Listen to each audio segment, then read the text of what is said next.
4 PM news network में दोस्तों आपका स्वागत है। मैं हूं आपके साथ राशिद ज़हीर। आपके कानों में ये खबर पड़ चुकी होगी कि एलन मस्क भारत आ गए। लाइसेंस मिल गया है अब उनको अपनी सेवाएं देने के लिए। एक ज़माने से प्रयासरत थे, भारत में अपने कदम को जमाना चाहते थे। एयरटेल, जियो जिस प्रकार से 140 करोड़ के लोगों में फैल चुका है, एक बहुत बड़ा बिजनेस मिल चुका है, BSNL बर्बाद हो चुका है, ये भी समझ लीजिए। तो ऐसे में स्टारलिंक का यहाँ आना, उसको लाइसेंस का मिलना, आप क्या समझते हैं ये सिर्फ एक कारोबारी लड़ाई है? नहीं, ये कारोबारी लड़ाई राजनीतिक लड़ाई में क्या क्या तस्वीरें आपके सामने रखने जा रही है, इस बात की बानगी आप देखेंगे।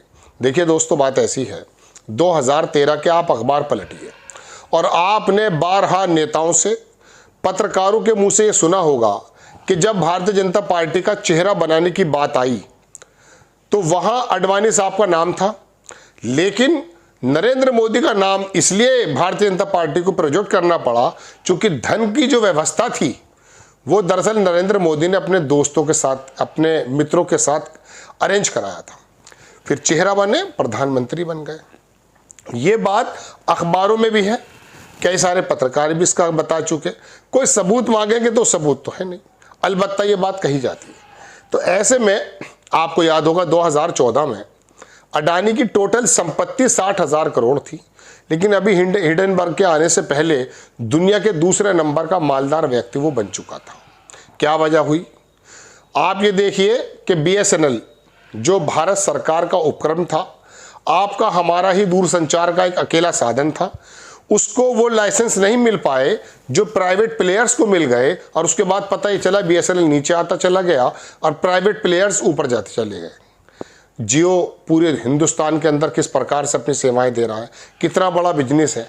अब ऐसे में स्टारलिंक अगर आ गया तो आप आराम से अंदाज़ा कर सकते हैं कि इसका इफेक्ट वो दरअसल जियो के अंबानी साहब को पड़ने वाला है। ये अंबानी वही मोदी जी के दोस्त कहे जाते हैं। अब बात ये कि पहले तो ये बात आ रही थी कि साहब इन दोनों का वेंचर, एयरटेल का, जियो का स्टारलिंक के साथ हो जाएगा, लेकिन अब चूंकि लाइसेंस ये तीसरी कंपनी है, कल माधवराव सिंधिया के बेटे के मैं बयान सुन रहा था तो बता रहे थे कि ये तीसरी कंपनी है भारत की, इसको हम जो है लाइसेंस देने जा रहे हैं, ये दे दिया गया। अब ऐसे में जब अंबानी के बिजनेस को जाहिर सी बात है कुछ ना कुछ ऊपर नीचे होना पड़ेगा, तो क्या वो मोदी जी के पक्ष में खड़े रहेंगे? अभी बहुत ज़्यादा आगे जाने की या पीछा छोड़ने की या साथ छोड़ने की तो गुंजाइश नहीं है, लेकिन फिर भी जो बिजनेसमैन 2013 में मोदी जी को बना सकते हैं, वो बिजनेसमैन अगर पीछे हट गए तो मोदी जी कहाँ चले जाएंगे? इस खबर को बनाने का मकसद 3 या 4 चीज़ें आपके सामने रखना है, और वो ये बताना है दोस्तों कि ट्रंप किस प्रकार से खुद जाएं या ना जाएं, लेकिन मोदी जी को शायद सत्ता से बेदखल कर दें। अब वो क्या तरीका? एक तो मैंने बताया आपको ये कि एक पिलर ये चला जाएगा या गया है। दूसरे में आप आ जाइए जनाबे वाला, अमेरिका की तरफ से ही एक ऐसी जांच बैठा दी गई जिसमें ये बात साबित होती जा रही है, हालांकि इनकार किया अडानी साहब ने, कि ईरान से सैंक्शन के बावजूद भी तेल को उनके मुद्रा पोर्ट पर लाया गया। वो तमाम स्पेस की तरफ से जो फोटोग्राफ्स हो सकते हैं वो सब मुहैया कर लिए गए हैं। अब बात यह है कि वो दिखाया तो जा रहा था ईरान में, लेकिन था वो इराक में। जो जहाज़ था जो लाने का काम कर रहा था, इस तरह से मतलब मेरी टाइम्स के अंदर अगर आप देखेंगे तो ये सब लोगों की रूटिंग मिल जाती है। अब उसकी भी कहानी खुल चुकी है।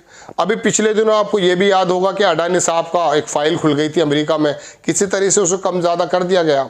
लेकिन अब ट्रंप साहब पूरी तरह से एक्शन में, रोज़ाना वो मोदी जी के सामने के ऐसा मैं कह सकता हूँ सवाल रख देते हैं, मैंने कराया है, उनको घरेलू भी और अंतर्राष्ट्रीय भी बहुत ही ज़्यादा आलोचनाओं का सामना करना पड़ रहा है।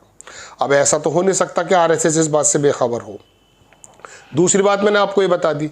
तीसरी बात मैं आपके सामने ये रखना चाहता हूँ दोस्तों, आपको मालूम है 50% स्टील पर टैक्स लगा दिया। पूरी दुनिया के कई मुल्कों पर लगाया, लेकिन कहीं 12 भी है, कहीं 15 भी है, लेकिन मोदी जी अब की बात ट्रंप सरकार कहने वाले मोदी जी, उनके ऊपर 50%। अब ऐसे में ये मित्तल है, उसने तो अपना जापान की कंपनी निप्पो ने वहाँ से कर लिया जुगाड़ा, लेकिन यहाँ जो टाटा और मित्तल, ये तमाम जो लोहे का और तमाम स्टील का जो कारोबार ज़बरदस्त तरीके से करते हैं, इनको ये बताइए कि जब ये ऐसा 50% लग जाए, कारोबार करना मुश्किल हो जाएगा। ऑटोमोबाइल्स और गाड़ियों की जो पूरी इंडस्ट्री है वो किस प्रकार से, मैं कह सकता हूँ, ध्वस्त होने जा रही है। एक ही झटके में चीन ने कह दिया कि नहीं देंगे साहब।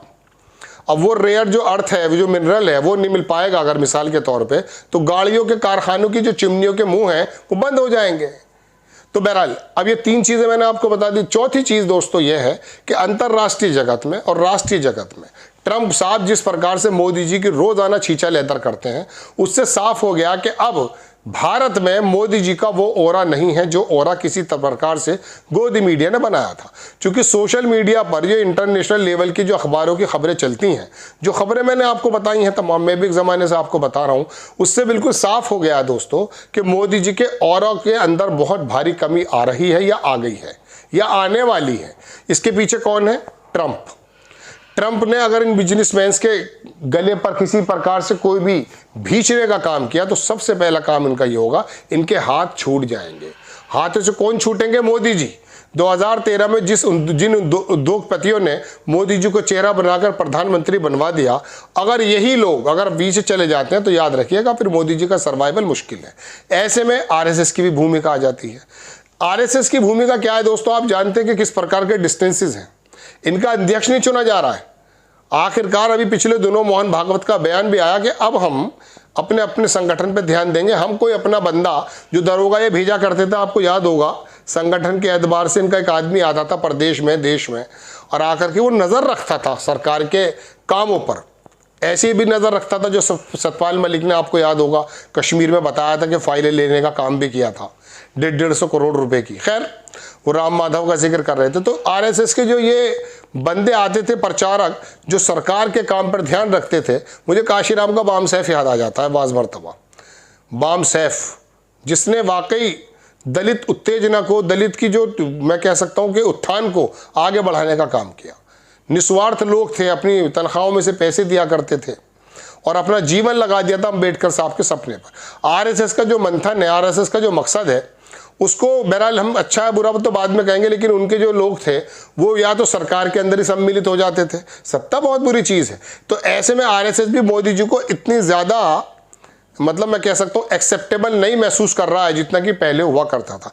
ये तमाम चीज़ें आपको दिल्ली का या नोएडा का गोदी मीडिया नहीं बताता है, लेकिन ये तमाम सिनेरियो ऐसा बन रहा है दोस्तों कि जिससे अब मोदी जी का, बहुत बड़ी बात मैं कह रहा हूँ आपसे, लेकिन ये कयास है, पत्रकारों का बाकायदा जिक्र खैर चलता रहता है कि ये मोदी जी के लिए दिक्कत हो रही है। अब अगर ट्रंप इस बात को तय कर गए कि मुझे अंतर्राष्ट्रीय और राष्ट्रीय भी मोदी जी की छवि को धूमिल करना है, इनके साथ वाले लोगों के साथ मिलकर के उनके बिजनेस पर, इस जगह कारोबारी जो होता है वो किसी का नहीं होता, वो अपने फ़ायदे का होता है। ट्रंप साहब ने जब तक फ़ायदा मिला एलन मस्क के साथ में थे, और जब दिखाई दिया कि नीतियों को जो है थोड़ा सा इन्फ्लुएंस किया जा रहा, बाहर निकाल करके फेंक दिया।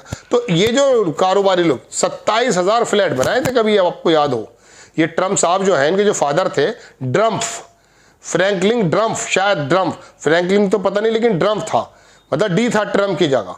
जर्मनी में किसी ज़माने में पैदा हुआ करते थे। मुझे भी अभी कल पता चली कि वो जर्मन के चांसलर जब मिलने आए, उनकी भी उन्होंने आकर के उधेड़ कर रख दी बखिया ट्रंप साहब ने। तो ट्रंप का काम हो चुका है ये कि मोदी जी को किसी प्रकार से ऑपरेशन सिंदूर हो, पाकिस्तान का मसला हो, या इंटरनल बिजनेसमैन को कदर घेरना कि वो थक के कह दें मोदी जी बस करो बस करो।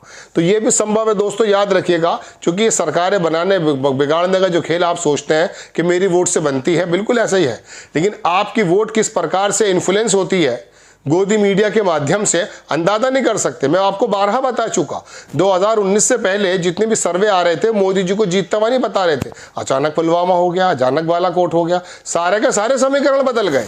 तो ये जो दुनिया की मीडिया और दुनिया को चलाने वाले लोग हैं, मैं बहुत ज़माने से डीप स्टेट की बात आपसे करता हूँ, आप समझते ये हैं। अमेरिका के सन 60 के 70 के 80 के अखबार मेरे पास हैं जो मैंने नेट से लिए हुए हैं, उसमें उन्होंने खुद एडमिट किया कि हम दुनिया की सरकारों को बनाने बिगाड़ने का खेल करते हैं। अब आप ये मत समझिए कि इमरान खान अपने आप जेल चला गया, मैं कई बार बता चुका हूं। इसके अंदर IMF का क्या हाथ है, डीप स्टेट का क्या हाथ है। एक गोली चलाए बिना सीरिया में जोलानी आ जाता है। ये देखिए यूक्रेन का ये कॉमेडियन, ये दुनिया को न्यूक्लियर वॉर के दहाने पे लेकर आया है। आप समझते हैं अपने आप आ गया था 2014 में? नहीं नहीं नहीं नहीं, इनको लाया जाता है भाई। ट्रंप की लड़ाई दरअसल इसी डीप स्टेट से थी। बहरहाल मैं आपको अपनी देश की बात बताना चाहता हूं कि मोदी जी की सीट खतरे में है, ये मान लीजिएगा। बड़ी अजीबोगरीब खबर है, लेकिन फिर भी बड़े बड़े पत्रकारों का जो आपस में मंथन में जो निकला है मखरज, वो मैंने आपके सामने रखा है। आपको ये खबर कैसी लगी अपनी राय कमेंट्स बॉक्स में ज़रूर दीजिए। चैनल को सब्सक्राइब कीजिए, शेयर कीजिए। नेक्स्ट टाइम मैं किसी खबर के साथ हाजिर होता हूँ। जय हिंद।